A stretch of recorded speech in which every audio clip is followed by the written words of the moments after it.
Good morning, everyone. Today, we are diving into a comprehensive assessment of the Indian frozen foods market, covering the strategic landscape from 2025 through 2034.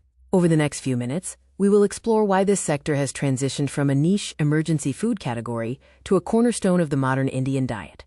Driven by massive shifts in urbanization, disposable income, and infrastructure, the industry is currently undergoing a frozen revolution that offers unprecedented opportunities for investors and manufacturers alike.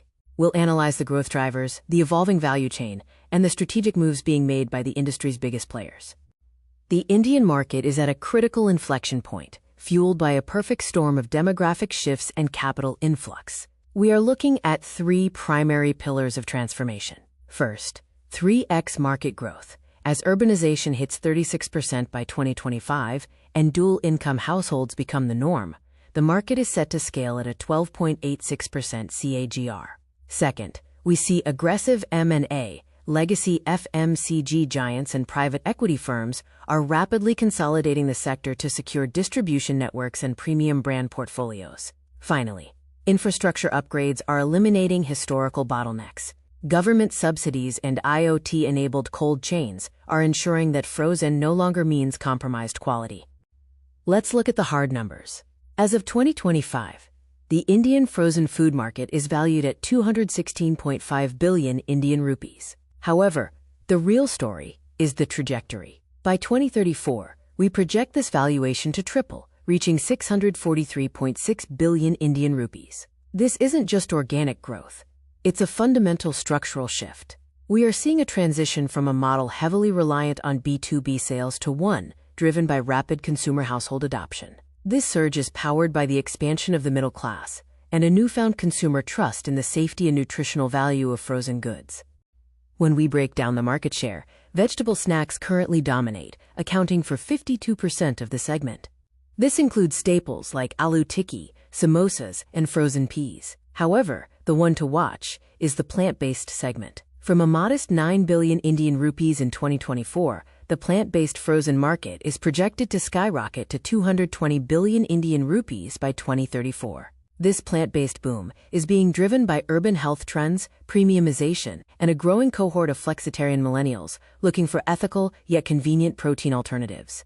Four macroscopic forces are accelerating this demand. First, urbanization. With 36% of the population in cities by 2025, time-starved households need rapid, standardized meal solutions. Second, QSR and HoReCa scale. The obsession with standardized quality and waste reduction makes frozen components mandatory for aggressive expansion in the restaurant sector.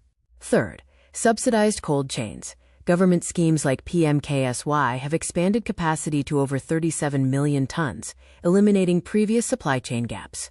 Lastly, a premiumization shift. Consumers are moving away from seeing frozen food as a last resort, now viewing it as a hygienic, healthy, and high-quality choice. Modern technology is the backbone of this industry's credibility. The value chain is now secured by advanced freezing and tracking. At the processing stage, IQF, individual quick freezing and blast freezing, allow products to retain peak nutritional value, texture, and color without the need for chemical preservatives. Packaging is also evolving toward eco-friendly and biodegradable materials with FSSAI, compliant smart QR labeling for transparency. Finally, in storage and transport, IoT and telematics provide real-time temperature monitoring and AI-driven inventory prediction, which drastically minimizes spoilage and ensures farm-to-fork integrity. Distribution is being dictated by two major trends: B2C quick commerce and B2B cloud kitchens. The Q-commerce market, led by players like Zepto, Blinkit, and Swiggy Instamart, is expected to reach $580 million by 2025, growing at over 40% YoY. This enables sub-10-minute delivery, bypassing traditional retail hurdles. On the B2B side, cloud kitchens have seen an 80% adoption rate of frozen foods, while QSRs stand at over 65%. For these commercial players, frozen inputs like fries, patties, and gravies are essential for scaling operations without increasing labor costs or food waste.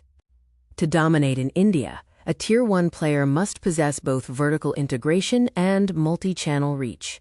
McCain Foods India is the global leader here, with a massive QSR presence and deep contract farming roots. Mother Dairy, Safal, is the domestic giant, leveraging a co-op sourcing model with a heavy focus on vegetables. Venky's utilizes a fully integrated poultry farm-to-fork model, while Godrej Tyson Foods combines international expertise with a strong rural/urban distribution mix. Lastly, Hi-Fun Foods highlights the export potential, serving over 40 countries with advanced IQF technology.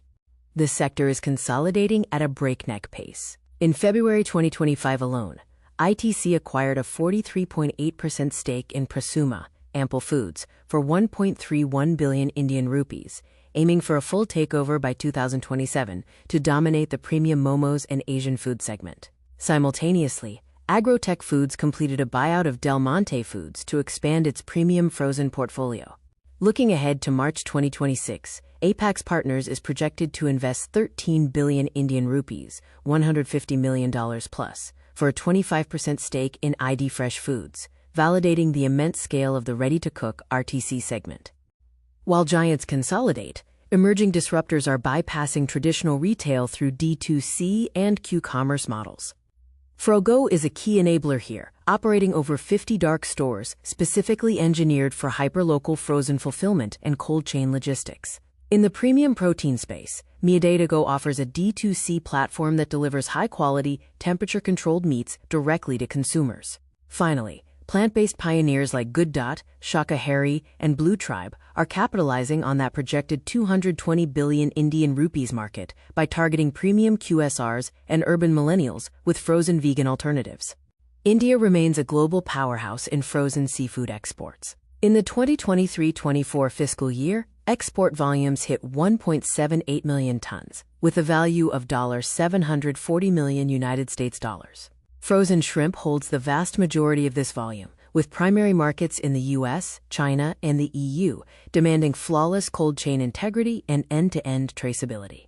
India's competitive advantage here is driven by stringent adherence to global standards, including HACCP, BRCGS, and halal certifications, making it a reliable partner in the global food supply chain.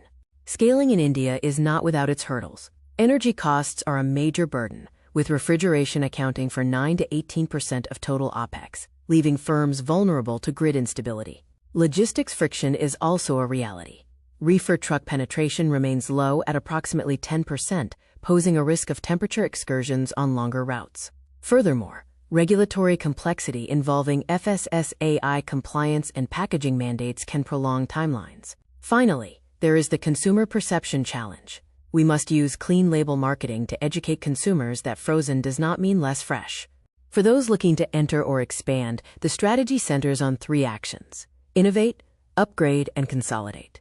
You can innovate by capturing niche and premium markets like gluten-free or regional flavor RTC items, where legacy players move slowly. You can upgrade by deploying capital into IoT-enabled logistics, eco-packaging, and energy-efficient warehousing. Finally, you can consolidate by acquiring regional heroes to secure local distribution networks, or by becoming a high-margin private label OEM for scaling Q-commerce and QSR networks. In summary, the Indian frozen food industry is no longer just about preservation. It's about innovation, convenience, and quality. With the market set to triple in value over the next decade, the players who invest in technology, secure their supply chains, and adapt to the health-first mindset of the modern Indian consumer will be the ones to lead this revolution. The infrastructure is ready, the capital is flowing, and the consumer is hungry for better solutions. Thank you for your time, and I look forward to seeing how these strategic opportunities unfold.